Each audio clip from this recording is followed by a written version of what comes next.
আমার সবটুকু বিশ্বাস যে দিয়েছে ভেঙে, তাকে কৃতজ্ঞতা জানাই।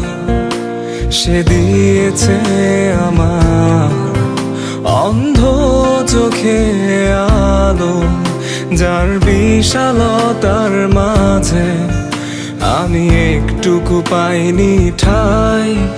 তাকে কৃতজ্ঞতা জানাই, সে যে দিয়েছে আমায় মহাশূন্যে আশ্রয়।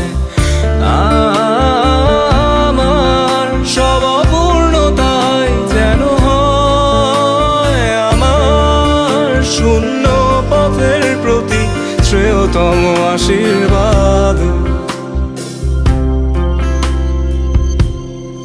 যখন স্বর্গদ্বারে একা দাঁড়াবো তার অপেক্ষায়, যেন আমার অভ্যর্থনা তাকে করে অনুতপ্ত, জানি তখনও সে